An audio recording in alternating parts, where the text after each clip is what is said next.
Hi, this is Anita with 5 Minutes with Art. There's two art movements that can sometimes get confusing, or people might get confused as to what the difference is between them.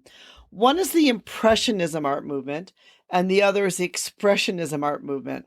And I realize it can sometimes be confusing because you got that ism at the end of both of them, and they both, sort of sound similar in both of their words, but actually they are not the same type of art movements. They are actually very different. Both of them started in Europe, but the Impressionism art movement started before the Expressionism art movement. And each movement has different looks of art. Like they're actually very different types of art, but yet they also have some similarities. Okay, because both of them started in Europe. They were a reaction to something that happened outside of art, and they received their name from a painting. They were a rejection from previous art movements, and they emerged as a rejection of realism and naturalism in art. So both of them have some similarities, which can make it be a little confusing as to whether or not they are the same art movement, but they are not. They are actually very, very different.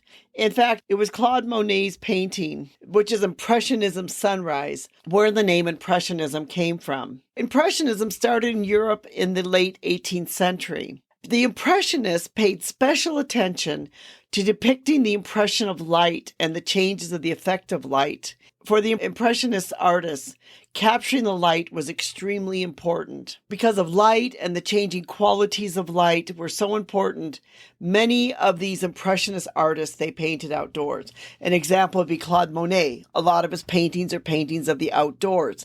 He painted outdoors a lot. And when he painted, he looked at the light. The light for him was very important. The Impressionist artists made a break from traditional European art at the time. And they were actually highly criticized during the time when Impressionism started. And it took a long time for Impressionism art to actually become the popular form of art that it's known to be today. Impressionism art is more of a spontaneous type of painting than was the art that was being produced a lot during the time. And they would experiment with color. They would look at the different types of color and tones. And they, did not mix colors much as they used vibrant colors directly, or they used colors directly onto the canvas itself.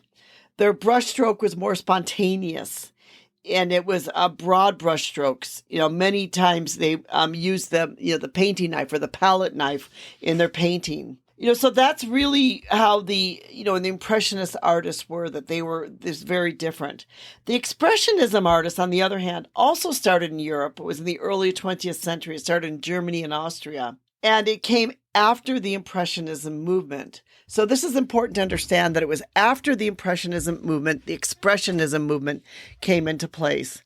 It paid special attention to the artist's personal or inner arousals, or it was like the artist was putting his expression or his emotion onto the canvas itself. That's what the Expressionism art was so famous for.